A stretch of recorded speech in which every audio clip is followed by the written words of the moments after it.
जाति प्रथा केबेठारु आरंभ होला? जाति प्रथा पछरे असली इतिहास कौन? किए एही जाति प्रथा को सृष्टि करिथिला? कौन एही जाति प्रथा पाई लोके आजी भाग भाग होई जाइछंती कि? कौन जाति प्रथा को संपूर्ण बंद करदेवा उचित? जाति भेदभाव दूरेबा पाई आम पाखरे कौन समाधान रहिछि? एसबु प्रश्नर उत्तर जानिबा आजिर भिडियो रे।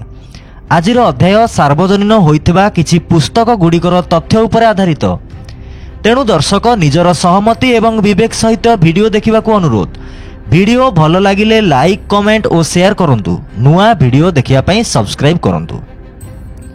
भारत रे जाति व्यवस्था किंबा गोत्र व्यवस्था केबे ठारु आरंभ होला से नहीं कौनसी ठोस प्रमाण नहीं, किंतु यह सत्य जे ब्राह्मण क्षत्रिय एवं वैश्य माने सेमानक रणनीति अनुसार निजकू भारतर मूल निवासी ठारु अलग रखिया पई एही व्यवस्था सृष्टि करथिले, जहा फलरे जेतेबेले समय आसीबो ब्राह्मण क्षत्रिय एवं वैश्य निजकू परिचित करी देशवासी ठारु अलग करि परिबे।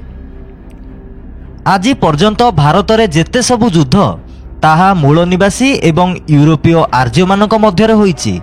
पूर्वरु यूरोपीय आर्य माने मूल निवासी मानक जाति एवं गोत्र द्वारा सेमानंकु चिन्हट करी छलना कपट करी हरेबा पाई षडयंत्र करिसंती एवं सफल मध्य होइसंती।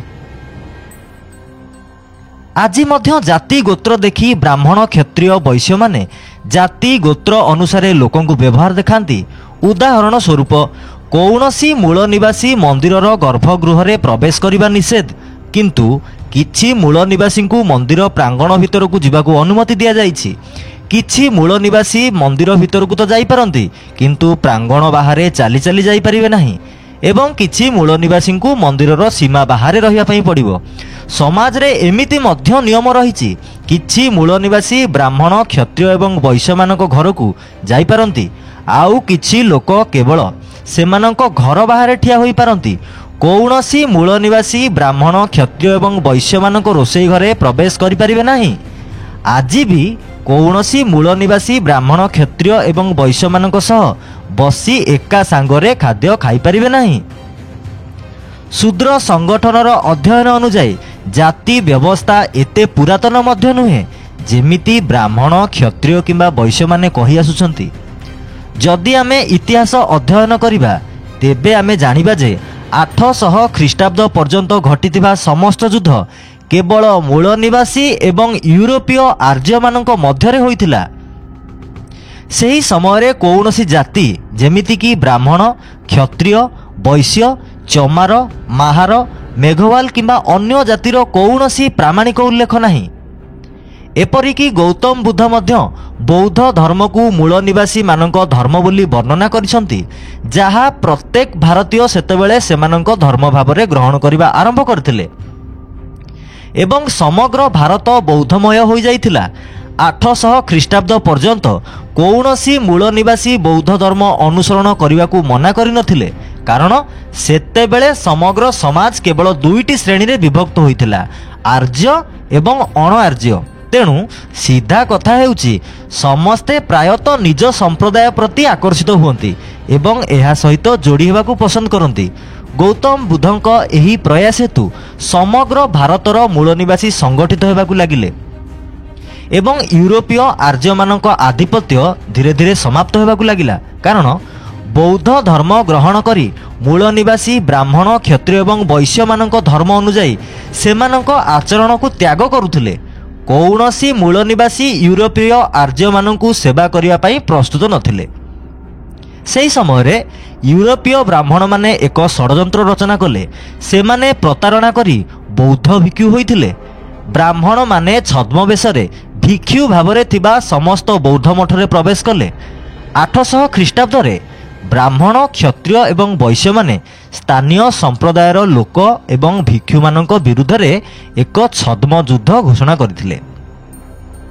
लोकंक विरोध रे एक षडयंत्रपूर्ण युद्ध घोषणा करा जायथिला एवं भिक्षुक होइथिबा ब्राह्मण माने मूल निवासी भिक्षु मानकु प्रतारणा करथिले एवं लक्ष लक्ष मूल निवासी भिक्षुଙ୍କୁ हत्या करथिले। फलस्वरूप सेतेबेले अनेक बौद्ध भिक्षुଙ୍କୁ जीवन हराइबाकू पड़िला एवं यूरोपीय आर्य माने ପ୍ରତାରଣା ମାଧ୍ୟମରେ ସମଗ୍ର ଭାରତରେ ବୌଦ୍ଧ ଧର୍ମକୁ ଧ୍ୱଂସ କଲେ। ଶୂଦ୍ର ସଂଗଠନର ଅଧ୍ୟୟନ ଅନୁଯାୟୀ 800 ଖ୍ରୀଷ୍ଟାବ୍ଦ ପରେ ୟୁରୋପୀୟ ଆର୍ଯ୍ୟମାନେ ଜାତି ବ୍ୟବସ୍ଥାର ମୂଳଦୁଆ ପକାଇଥିଲେ ଏବଂ ସମଗ୍ର ମୂଳ ନିବାସୀ ସମାଜକୁ କେତେକ ଜାତିରେ ବିଭକ୍ତ କଲେ, ଯାହାଦ୍ୱାରା ମୂଳ ନିବାସୀ ସମ୍ପ୍ରଦାୟର ଲୋକମାନଙ୍କ ମଧ୍ୟରେ ଏକ ଶ୍ରେଷ୍ଠତା ଅନୁଭବ ହେଲା ଏବଂ ସମସ୍ତ ମୂଳ ନିବାସୀ ନିଜ ନିଜ ମଧ୍ୟରେ ଯୁଦ୍ଧ ଜାରି ରଖିଲେ। ୟୁରୋପୀୟ ଆର୍ଯ୍ୟମାନଙ୍କ ବିରୁଦ୍ଧରେ ସ୍ୱର ଉତ୍ତୋଳନ କରିବାକୁ ମୂଳ ନିବାସୀ ଲୋକଙ୍କର ସମୟ ନଥିଲା। ସେହି ସମୟରେ ୟୁରୋପୀୟ ଆର୍ଯ୍ୟମାନେ ବିଭାଜିତ ମୂଳ ନିବାସୀମାନଙ୍କୁ ଏହାକୁ ଈଶ୍ୱରଙ୍କ ଆଦେଶ ବୋଲି କହି ଜାତି ବ୍ୟବସ୍ଥା ଗ୍ରହଣ କରିବାକୁ ବାଧ୍ୟ କଲେ। ସେତେବେଳେ ବ୍ରାହ୍ମଣମାନେ ନିଜକୁ ଭଗବାନ ବା ଭଗବାନଙ୍କ ଦୂତ ରୂପେ ଘୋଷିତ କଲେ ଏବଂ ଦେଶର ପ୍ରତ୍ୟେକ କୋଣରେ ଜାତି ବ୍ୟବସ୍ଥାକୁ ବିସ୍ତାର କଲେ ଏବଂ ଜାତି ବ୍ୟବସ୍ଥାକୁ ଗ୍ରହଣ କରିଥିବା ମୂଳ ନିବାସୀମାନଙ୍କୁ ୟୁରୋପୀୟ ଆର୍ଯ୍ୟମାନେ ସେମାନଙ୍କର ଗୁଲାମ କରିଥିଲେ। କିନ୍ତୁ ସେତେବେଳେ ୟୁରୋପୀୟ ଆର୍ଯ୍ୟମାନଙ୍କ ବିରୁଦ୍ଧରେ ସ୍ୱର ଉତ୍ତୋଳନ କରିଥିବା ମୂଳ ନିବାସୀଙ୍କୁ ହତ୍ୟା କରାଯାଉଥିଲା କିମ୍ବା ବନ୍ଦୀ କରାଯାଉଥିଲା ଏବଂ ନିର୍ଯାତନା ଦିଆଯାଉଥିଲା। ସେତେବେଳେ ଅନେକ ମୂଳ ନିବାସୀ ରାଜାମାନେ ବ୍ରାହ୍ମଣମାନଙ୍କର ଏହି କୌଶଳକୁ ବୁଝିପାରି ଜାତି ବ୍ୟବସ୍ଥାକୁ କଡ଼ାକଡ଼ି ବିରୋଧ କରିଥିଲେ, କିନ୍ତୁ ବ୍ରାହ୍ମଣମାନେ ଷଡ଼ଯନ୍ତ୍ର କରି ସେହି ମୂଳ ନିବାସୀ ରାଜାମାନଙ୍କୁ ହତ୍ୟା କରିଥିଲେ ଏବଂ ସେହି ରାଜ୍ୟଗୁଡ଼ିକ ଉପରେ ସେମାନଙ୍କର ନିୟମ ପ୍ରତିଷ୍ଠା କରି ସେମାନେ ସେଠାରେ ଥିବା ମୂଳ ନିବାସୀଙ୍କୁ ଜାତି ବ୍ୟବସ୍ଥା ଗ୍ରହଣ କରିବାକୁ ବାଧ୍ୟ କରିଥିଲେ। ଆଜି ବି ସେହି ମୂଳ ନିବାସୀ ରାଜାମାନଙ୍କୁ ଅସୁର ବା ରାକ୍ଷସ ବୋଲି ବର୍ଣ୍ଣନା କରାଯାଇଛି ଏବଂ ସେମାନଙ୍କୁ ନୀଚ ନିଷ୍ଠୁର ବ୍ୟଭିଚାରୀ ବୋଲି ଦର୍ଶାଇ ହିନ୍ଦୁ ଶାସ୍ତ୍ର ଏବଂ ପୁରାଣରେ ସ୍ଥାନ ଦିଆଯାଇଛି, ଯାହା ଫଳରେ ସମସ୍ତ ମୂଳ ନିବାସୀ ସେହି ମହାନ ରାଜାମାନଙ୍କୁ ଖରାପ, ନିଷ୍ଠୁର ଏବଂ ଦୁଷ୍ଟ ବୋଲି ମନେ କଲେ ଏବଂ ସେହି ମହାନ ରାଜାମାନଙ୍କୁ ଘୃଣା କଲେ। ଆଜି ମଧ୍ୟ ଆମେ ଏହିପରି ହିଁ ଭାବୁଛେ, କିନ୍ତୁ ଅସଲି ଇତିହାସ ଅଲଗା କିଛି କହୁଛି ନିଶ୍ଚୟ।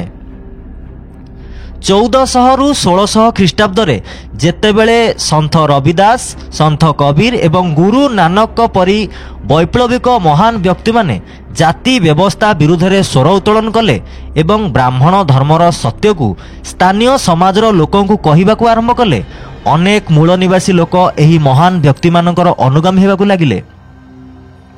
ଯେତେବେଳେ ସେମାନେ ବ୍ରାହ୍ମଣ ଧର୍ମ ଗ୍ରହଣ କରିବାକୁ ମନା କରିବା ଆରମ୍ଭ କଲେ, ୟୁରୋପୀୟ ଆର୍ଯ୍ୟମାନେ ପୁଣି ଥରେ ଭୟଭୀତ ହେଲେ ଯେ 800 ଖ୍ରୀଷ୍ଟାବ୍ଦ ପରି ପରିସ୍ଥିତି ପୁଣି ଥରେ ଆସିପାରେ। ତେଣୁ ସେହି ମହାପୁରୁଷମାନଙ୍କ ସ୍ୱରକୁ ଦମନ କରିବା ପାଇଁ ବ୍ରାହ୍ମଣମାନେ ପୁଣି ଥରେ ମନୁ ମହାରାଜଙ୍କ ସହ ମିଶି ମୂଳ ନିବାସୀମାନଙ୍କୁ ଭାଗ ଭାଗ କରିବାକୁ ଯୋଜନା କଲେ। ମନୁ ମହାରାଜ 1600 ଖ୍ରୀଷ୍ଟାବ୍ଦରେ ମନୁସ୍ମୃତି ରଚନା କରିଥିଲେ।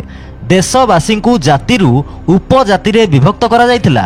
ମନୁ ମହାରାଜ ମୋଟ 6743 ଜାତି ରଚନା କରିଥିଲେ। ପ୍ରତ୍ୟେକ ଜାତି ପଛରେ ଏକ ଅଲୌକିକ କାହାଣୀ ସୃଷ୍ଟି କରାଯାଇଥିଲା, ଯାହାଦ୍ୱାରା ସେହି ଜାତିର ଲୋକମାନେ ନିଜକୁ ଗର୍ବ ଅନୁଭବ କଲେ ଏବଂ ବ୍ରାହ୍ମଣମାନଙ୍କ ଦ୍ୱାରା ସୃଷ୍ଟି ହୋଇଥିବା ଜାତି ବ୍ୟବସ୍ଥାକୁ ଅନୁସରଣ କରିବା ଆରମ୍ଭ କଲେ। ଆଜି ବି ମୂଳ ନିବାସୀ ସମ୍ପ୍ରଦାୟର ଅନେକ ଲୋକ ନିଜର ଜାତିକୁ ନେଇ ଗର୍ବିତ ଅନୁଭବ କରୁଛନ୍ତି। ତେଣୁ ଦେଶବାସୀଙ୍କ ଏହି ମିଛ ଗର୍ବ ସ୍ଥାନୀୟ ସମ୍ପ୍ରଦାୟର ଲୋକଙ୍କୁ ଏକ ହେବାକୁ ଦେଉନାହିଁ। ବାଲ୍ମୀକି, ମେଘୱାଲ, ଚାମର, ଯାଦବ ଇତ୍ୟାଦି ଏହିପରି ଲୋକ ଯେଉଁମାନେ ନିଜ ଜାତି ପାଇଁ ଆଜି ଗର୍ବିତ, ସେମାନେ ନିଜକୁ କିଛି ନକଲି ଈଶ୍ୱର ବା ସାଧୁଙ୍କର ସନ୍ତାନ ବୋଲି ବିବେଚନା କରନ୍ତି ଏବଂ ବ୍ରାହ୍ମଣମାନଙ୍କର ଜାତି ବ୍ୟବସ୍ଥାକୁ ଆଜି ମଧ୍ୟ ଜୀବନ୍ତ ରଖିବାରେ ସେମାନେ ଏକ ପ୍ରମୁଖ ଭୂମିକା ଗ୍ରହଣ କରୁଛନ୍ତି। ସାଧାରଣତଃ ସମସ୍ତେ ସେମାନଙ୍କର ନିଜ ଜାତିକୁ ମହାନ ବୋଲି ବର୍ଣ୍ଣନା କରନ୍ତି, କିନ୍ତୁ ଏହି ଲୋକମାନେ ନିଜକୁ ମୂଳ ନିବାସୀ କିମ୍ବା ଶୂଦ୍ର ବୋଲି ଭାବିବାକୁ ଲଜ୍ଜିତ ମନେ କରନ୍ତି। ବ୍ରାହ୍ମଣବାଦୀମାନେ ଜାତି ବ୍ୟବସ୍ଥାକୁ ଏତେ ଚତୁରତାର ସହ ସୃଷ୍ଟି କରିଛନ୍ତି ଯେ କୌଣସି ଦେଶବାସୀ ଏହି ବ୍ୟବସ୍ଥାରୁ ବାହାରକୁ ଆସିବାକୁ ଚାହାନ୍ତି ନାହିଁ। ଚମତ୍କାର ଘଟଣାଗୁଡ଼ିକ ପ୍ରତ୍ୟେକ ଗୁରୁ କିମ୍ବା ଋଷି ମୁନିଙ୍କ ସହ ଜଡ଼ିତ ହୋଇଛି, ଯାହାଦ୍ୱାରା ମୂଳ ନିବାସୀ ସମାଜର ଏହି ଲୋକମାନେ ସେହି ଚମତ୍କାରର ଆକର୍ଷଣରୁ ନିଜକୁ ମୁକ୍ତ କରିପାରିବେ ନାହିଁ ଏବଂ ବ୍ରାହ୍ମଣବାଦୀମାନଙ୍କର ଜାତି ପ୍ରଣାଳୀ ବଜାୟ ରଖିବେ, ଯାହାଦ୍ୱାରା ବ୍ରାହ୍ମଣବାଦୀମାନଙ୍କର କାର୍ଯ୍ୟ ସହଜ ହୋଇଯାଏ। ଆଜି ମଧ୍ୟ ମୂଳ ନିବାସୀ ସମାଜ ସେମାନଙ୍କର ଗୁରୁ, ସାଧୁ ଏବଂ ଦେବୀ ଦେବତାଙ୍କ ହେତୁ ଅନେକ ଭାଗରେ ବିଭକ୍ତ, ଯାହାକୁ ବ୍ରାହ୍ମଣମାନେ ଶୂଦ୍ର ଦେବତା ବୋଲି କହୁଛନ୍ତି। ଆଜି ବି ମୂଳ ନିବାସୀ ଗୌତମ ବୁଦ୍ଧଙ୍କ ବକ୍ତବ୍ୟକୁ ଭୁଲି ବ୍ରାହ୍ମଣବାଦୀ ଦେବୀ ଦେବତା ତଥାକଥିତ ସାଧୁମାନଙ୍କୁ ଈଶ୍ୱର ବୋଲି ବିବେଚନା କରି ନିଜକୁ ସ୍ଥାନୀୟ ସମାଜରୁ ଅଲଗା କରିଦେଇଛନ୍ତି। ମୁଁ ନିଜେ ଜଣେ ଚମାର, ତେବେ ମୁଁ ଅନ୍ୟମାନଙ୍କ ବିଷୟରେ କାହିଁକି କହିବି? ମୁଁ ନିଜ ବିଷୟରେ କଥାବାର୍ତ୍ତା କରିବି। ସନ୍ଥ ରବିଦାସ କୌଣସି ଭଗବାନଙ୍କ ଉପରେ ବିଶ୍ୱାସ କରିନଥିଲେ। ସେ 151 ବର୍ଷ ଧରି କହି ଆସୁଥିଲେ ଯେ ଯଦି ଭଗବାନ ବିଦ୍ୟମାନ ତେବେ ସେ ରୂପହୀନ। ରବିଦାସ ମଣିଷଙ୍କ ହାତରେ ମଣିଷର ଶୋଷଣ ବିରୁଦ୍ଧରେ ସାରା ଜୀବନ ସ୍ୱର ଉତ୍ତୋଳନ କରିଥିଲେ। ଶାସ୍ତ୍ରାର୍ଥରେ ମଧ୍ୟ ସେ ପ୍ରମାଣ କରିଥିଲେ ଯେ ଭଗବାନ ଧର୍ମହୀନ ଅଟନ୍ତି, କିନ୍ତୁ ଚାମର ଜାତିର ଲୋକଙ୍କୁ ବୋକା ବନାଇବା ପାଇଁ ବ୍ରାହ୍ମଣବାଦୀମାନେ ସନ୍ଥ ରବିଦାସଙ୍କ ସହିତ ଏପରି କିଛି ଚମତ୍କାର ଘଟଣା ଏବଂ କାହାଣୀ ଯୋଡ଼ି ଦେଇଥିଲେ ଯେ ଆଜି ସମଗ୍ର ଚମାର ସମ୍ପ୍ରଦାୟ ତାଙ୍କୁ ମାର୍ଗଦର୍ଶକ ଭାବରେ ବିବେଚନା କରିବା ପରିବର୍ତ୍ତେ ସନ୍ଥ ରବିଦାସକୁ ଭଗବାନ ବୋଲି ଭାବିବା ଆରମ୍ଭ କରିଛନ୍ତି। ଯେଉଁ ବ୍ୟକ୍ତି କପଟି, ଅହଙ୍କାର ଏବଂ ପ୍ରତାରଣା ବିରୁଦ୍ଧରେ ଥିଲେ, ଯିଏ ଭଗବାନଙ୍କୁ ରୂପହୀନ ବୋଲି କହିଥିଲେ, ଚମାରମାନେ ତାଙ୍କୁ ହିଁ ଭଗବାନ କରିଦେଇଥିଲେ ଏବଂ ଏକ ପୃଥକ ଧର୍ମ ପ୍ରତିଷ୍ଠା କରି ନିଜକୁ ସ୍ଥାନୀୟ ଶୂଦ୍ର ସମ୍ପ୍ରଦାୟରୁ ଅଲଗା କରିବାକୁ ଚେଷ୍ଟା କରିଥିଲେ। କିନ୍ତୁ ଏଥିରୁ ଜଣାପଡ଼ୁଛି ଯେ ସେମାନେ ଭୁଲି ଯାଉଛନ୍ତି ଯେ ଏହା କରିବା ଦ୍ୱାରା ସେମାନେ ବ୍ରାହ୍ମଣବାଦୀମାନଙ୍କ ଦ୍ୱାରା ବିସ୍ତାରିତ ଜାତି ବ୍ୟବସ୍ଥାକୁ ଆହୁରି ମଜବୁତ କରୁଛନ୍ତି। ସେମାନେ ନିଜେ ନିଜର ଆଗାମୀ ପିଢ଼ି ପାଇଁ ଚତୁର୍ବର୍ଣ୍ଣ ବ୍ୟବସ୍ଥାକୁ ସଂରକ୍ଷଣ କରୁଛନ୍ତି। ଏହା କେବଳ ଚମାରମାନଙ୍କ ବିଷୟରେ ନୁହେଁ, ସମସ୍ତ ଦେଶବାସୀଙ୍କ ଅବସ୍ଥା ମଧ୍ୟ ଏହିପରି ରହିଛି। ବ୍ରାହ୍ମଣବାଦୀମାନେ ବାଲ୍ମୀକି ସମ୍ପ୍ରଦାୟର ଲୋକଙ୍କୁ ଅଳିଆ ସଫା କରିବା କାର୍ଯ୍ୟରେ ଲଗାଇଲେ। ଶହ ଶହ ବର୍ଷ ଧରି ବାଲ୍ମୀକି ସମ୍ପ୍ରଦାୟର ଲୋକମାନେ ନିଜ ମୁଣ୍ଡରେ ଦେଶର ମଇଳା ବୋହି ନେଇ ଆସୁଥିଲେ ଏବଂ ଏହି ସମ୍ପ୍ରଦାୟର ଦେଶବାସୀ ନିଜକୁ ବାଲ୍ମୀକିଙ୍କ ନାମରେ ନାମିତ କରିଥିଲେ। ସେମାନଙ୍କୁ ମଧ୍ୟ ମୂଳ ନିବାସୀ ସମାଜଠାରୁ ଦୂରରେ ରଖାଯାଇଛି। ସବୁଠାରୁ ବଡ଼ ସମସ୍ୟା ହେଉଛି ଆଜିକାଲି ଯୁକ୍ତିଯୁକ୍ତ ବୁଦ୍ଧି ବ୍ୟବହାର କରିବାକୁ କେହି ଚାହାନ୍ତି ନାହିଁ। ବାଲ୍ମୀକି ତାଙ୍କ ଜୀବନରେ କଦାପି ମଇଳା ଉଠାଇ ନଥିଲେ, ତେବେ ଆପଣ କାହିଁକି ମଇଳା ଉଠାଉଛନ୍ତି?